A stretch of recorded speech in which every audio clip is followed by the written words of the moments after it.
आज हम पढ़ेंगे द एज ऑफ इंडस्ट्रियलाइजेशन का topic the peculiarities of industrial growth.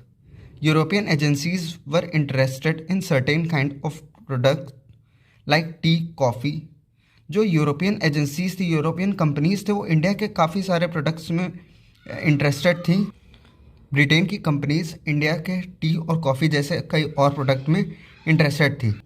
The yarn produce in India spinning mill were used by handloom viewers in India और export to China. यानी कि जो India में धागा बनता था उसको या तो हैंडलूम वीवर्स इंडिया में यूज़ करते थे या फिर उसको चाइना में एक्सपोर्ट कर देते थे।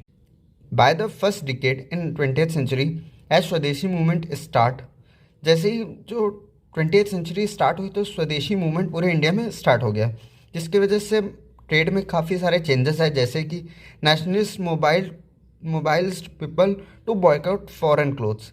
जो नेशनलिस्ट थे इंडिया के, उन्होंने फॉरेन क्लोथ्स को बॉयकॉट यानी कि ना खरीदने की सलाह दी है, क्योंकि जो विदेशी कपड़े होते थे वो ज़्यादातर ब्रिटेन से बन के आते थे और ब्रिटेन वाले इंडिया पे अत्याचार कर रहे होते, जिसकी वजह से नेशनलिस्ट लोगों को कपड़े खरीदने से मना करते थे, फॉरेन क्लोथ्स को।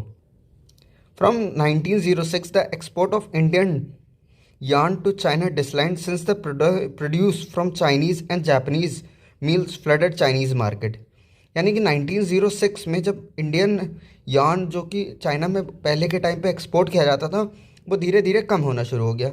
जब कम हुआ तो जो चाइनीज़ और जापानीज़ मार्केट है चाइना की मार्केट में पूरी तरीके से कब्जा कर लिया उन्होंने। फिर उसके बाद cotton piece goods production in India double between 1900 to 1912।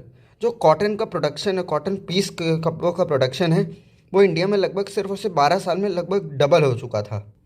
लेकिन ऐसा हुआ क्यों था? ऐसा होने का सबसे बड़ा कारण था world war.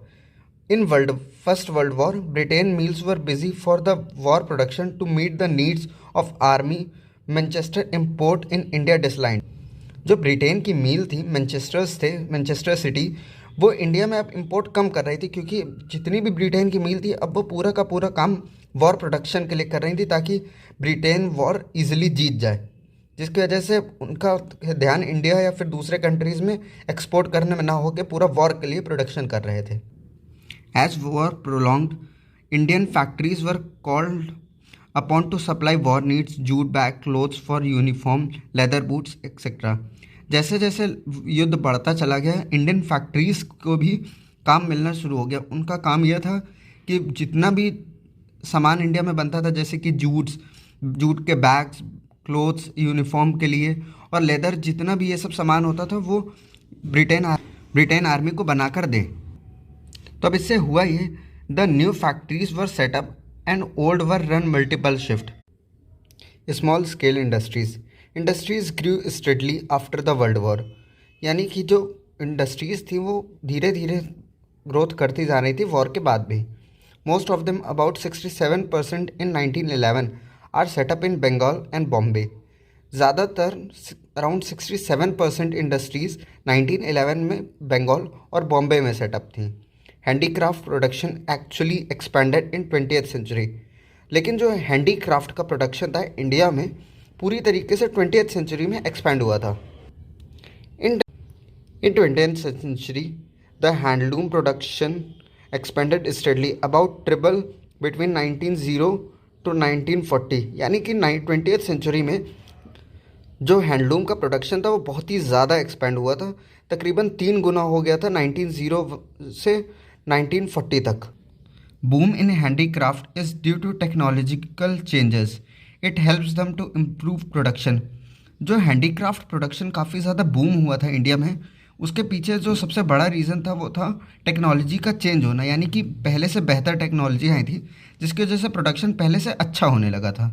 There were several other small innovation that help weavers to improve their productivity and compete with mill sector.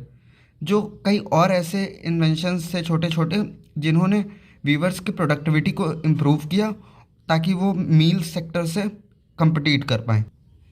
In many time harvest is bad when rural people have no food to eat, they could not have possibility to buy new clothes. यानी कि कई बार जब harvest किसानों की ख़राब हो चुकी होती थी पूरी तरीके से, जब उनके पास अनाज नहीं होता था खाने के लिए, तो काफ़ी सारे चांसेस थे कि वो इस महीने या इस सीज़न में नए कपड़े नहीं खरीदेंगे। Famines did not effect the sale of Banarasi saris. लेकिन काफ़ी सारी आपदाओं के बाद भी जो बनारसी साड़ीज़ थी उनकी सेल नहीं रुकी और कंटिन्यू होती चली गई।